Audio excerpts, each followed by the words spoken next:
अस्सलाम वालेकुम dear students. आज हम नाइन्थ क्लास फिज़िक्स का चैप्टर नंबर 1 शुरू करेंगे। इसमें हम टॉपिक वाइज सारा कुछ पढ़ेंगे और आपको मैं साथ साथ जो है वो वजाहत के साथ बताता चलूँगा कि ये शॉर्ट क्वेश्चन है या लॉन्ग क्वेश्चन है। तो आज हम चैप्टर नंबर 1 की तरफ शुरू करते हैं। चैप्टर नंबर 1 में बेसिक डेफिनेशंस पढ़ेंगे हम। इसमें साइंस की डेफिनेशन है, नेचुरल फ़िलासफ़ी की डेफिनेशन है, फिज़िक्स की डेफिनेशन है और ब्रांचेज ऑफ फिज़िक्स के बारे में भी हम पढ़ेंगे कि कौन कौन सी ब्रांचेज ज़्यादा इंपॉर्टेंस हैं। और इसके अलावा हम इनके जो अलावा ब्रांचेज हैं उसको हम लेक्चर नंबर 2 में डिस्कस करेंगे। तो आइए हम चैप्टर नंबर 1 के फर्स्ट डेफिनेशन की तरफ चलते हैं, जो आपको फर्स्ट पेज पे लास्ट वाली लाइन, सेकंड लास्ट लाइन में मिलेगी। साइंस की डेफिनेशन जो बड़ी इंपॉर्टेंट है और पेपर के पॉइंट ऑफ व्यू के लिहाज से भी बड़ी इंपॉर्टेंट है।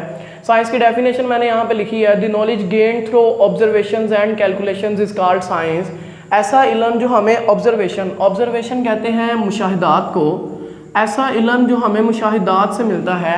अगर मैं इसकी एक एग्जांपल लूँ तो आप किसी चीज़ को ऑब्ज़र्व कर रहे हैं। ऑब्ज़र्व करने से मुराद ये है कि एक गाड़ी आपके सामने चल रही है और आप देख रहे हैं कि ये गाड़ी कैसे चल रही है। अब इसका दरवाज़ा ऐसे ओपन होगा कि आप बिल्कुल करीब खड़े होके हर चीज़ को अपनी आंखों के सामने ऑब्ज़र्व करते हैं। तो ये सारा कुछ किस में आता है? ऑब्जर्वेशंस में आता है कि आप हर चीज़ को कैसे लेके चल रहे हैं और कैसे ऑब्ज़र्व कर रहे हैं चीज़ों को। इसमें एक दूसरी चीज़ है कैलकुलेशन। आपने जो ऑब्जर्वेशंस की, ऑब्जर्वेशंस के बाद जो आपको रिजल्ट मिला और आपने कैलकुलेशंस करके जो नतीजा निकाला, वो किस में आता है? कैलकुलेशन में आता है। तो कैलकुलेशन को हम सिंपल वर्ड में कह सकते हैं कि ये नतीजा है जो आपके ऑब्जर्वेशन से आपको मिला है। सिंपल वर्ड में साइंस की डेफिनेशन ये बनती है, ऐसा इल्म जो आपको मुशाहिदात और मुशाहिदात करने के बाद जो कैलकुलेशन आती है या जो नतीजा आता है उससे हासिल हो, उसे हम साइंस का लफ्ज़ कहते हैं।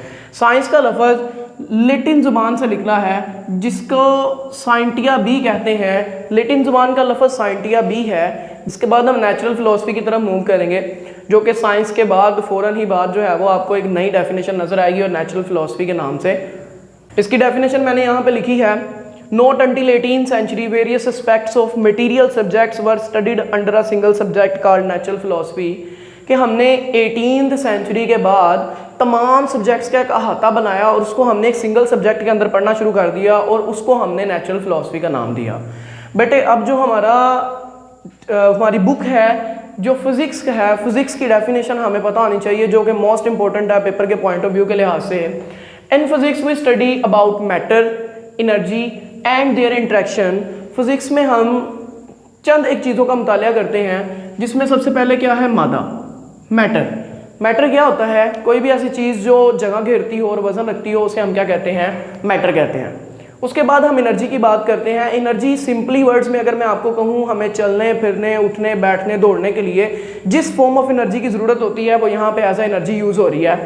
देन हमारे पास एक तीसरी चीज़ आती है इंट्रैक्शन, के मादा और एनर्जी के मिलने से जो नई चीज़ बनती है जिसको हम इंट्रैक्शन कहते हैं, जिसके अमल के दौरान हमें नई चीज़ें रोनुमा नज़र आती हैं, वो क्या कहलाता है? इनका अट्रैक्शन। तो सिंपल वर्ड्स में फिज़िक्स जो है वो मैटर, एनर्जी और इसके इंट्रैक्शन का मिली जुली एक कहानी है। या आप सिंपल वर्ड्स में ये कह सकते हैं कि मैटर, एनर्जी और इंट्रैक्शन को जब हम स्टडी करते हैं तो वो फिज़िक्स में आता है सारा कुछ।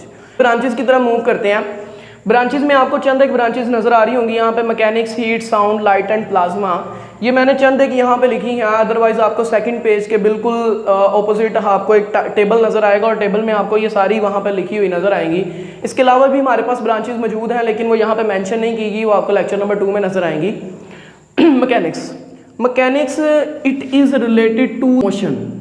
इसमें हम किसी भी ऑब्जेक्ट की मोशन का मुतालिया करते हैं कि ऑब्जेक्ट कैसे मूव करता है, उसके फिजिकल एस्पेक्ट्स ऑफ मोशन क्या है, वो उसकी मोशन की वजह क्या थी और इस मोशन से क्या क्या असरात नज़र आते हैं, वो सारा कुछ हम मैकेनिक्स में पढ़ते हैं। देन हम सेकंड डेफिनेशन की तरफ मूव करते हैं, हीट। इसके नाम से ही जाहिर हो रहा है इसमें किस चीज़ का मुतालिया होगा? हीट का। हम इसमें फिजिकल एस्पेक्ट्स ऑफ हीट की बात करते हैं कि हीट कैसे पैदा होती है, इसकी प्रोडक्शन क्या थी, इसके इस्तेमालात क्या क्या है और इससे हम क्या क्या फ़ायदा हासिल कर सकते हैं, वो सारा कुछ हम हीट में पढ़ते हैं। देन हमारे पास है साउंड। इसके भी नाम से जाहिर हो रहा है, साउंड मीन्स आवाज़। इसमें भी हम साउंड के फिज़िकल एस्पेक्ट्स की बात करेंगे कि साउंड कैसे पैदा होता है, वो एक जगह से दूसरी जगह ट्रांसफ़र कैसे होता है और उसकी इस ट्रांसफ़र के अमल के दौरान उसको किस किस चीज़ों की ज़रूरत होती है, वो सारा कुछ हम साउंड में पढ़ेंगे। देन हमारे पास है लाइट, इसके नाम से जाहिर हो रहा है, इसमें हम फिजिकल एस्पेक्ट्स ऑफ लाइट की बात करेंगे कि लाइट के फिजिकल एस्पेक्ट्स कौन कौन से हैं, लाइट की प्रोडक्शन कैसे होती है, लाइट एक जगह से दूसरी जगह ट्रांसफ़र कैसे होती है, और लाइट से हम क्या क्या फ़ायदा हासिल कर सकते हैं, ये सारा कुछ हम लाइट में पढ़ेंगे। देन हमारे पास है plasma. Plasma is the fourth state of matter. Plasma is the fourth state of matter. इसमें हम प्लाज्मा यानी मादे की चौथी हालत की बात करेंगे, जिसमें हम ये पढ़ेंगे कि कोई भी एलिमेंट आयोनिक स्टेट में किस तरह पाया जाता है, वो सारा कुछ किस में आता है, प्लाज्मा में आता है। बट अब एक चीज़ बड़ी ज़्यादा इंपॉर्टेंट है, ये जो अव्वल तो पहली बात तो ये है कि फर्स्ट चैप्टर में से लॉन्ग क्वेश्चन कोई भी नहीं आता, बट अगर कोई लॉन्ग क्वेश्चन पूछा जाता है तो वो सिर्फ दो तरह के लॉन्ग क्वेश्चन होते हैं। या तो वो ब्रांचेस में से लॉन्ग क्वेश्चन पूछता है कि define physics and explain any 5 या 4 ब्रांचेस ऑफ फिजिक्स। इसके अलावा इसमें से एक और लॉन्ग क्वेश्चन आता है सिग्निफिकेंस फिगर वाला। अगर तो बोर्ड वाले का पॉइंट ऑफ व्यू कुछ इस तरह का हुआ कि फर्स्ट चैप्टर में से लॉन्ग क्वेश्चन देना है, तो यहाँ तो फिर ब्रांचेस ऑफ फिजिक्स में से लॉन्ग क्वेश्चन आता है, यहाँ तो फिर सिग्निफिकेंट फिगर में से लॉन्ग आता है। अगले लेक्चर्स में इंशाल्लाह हम नेक्स्ट ब्रांचेस की बात करेंगे, और इसी तरह फर्दर जो है वो आपको लेक्चर मिलेंगे जिसमें हम चैप्टर वाइज जो है वो मूव करेंगे आगे। अगर आपको किसी भी तरह का कोई इशू होता है तो आप कमेंट करके मेरे से उसका क्वेश्चन पूछ सकते हैं, इंशाल्लाह आपको उसका जवाब मिलेगा। Thank you for watching this video, take care, अल्लाह हाफिज़।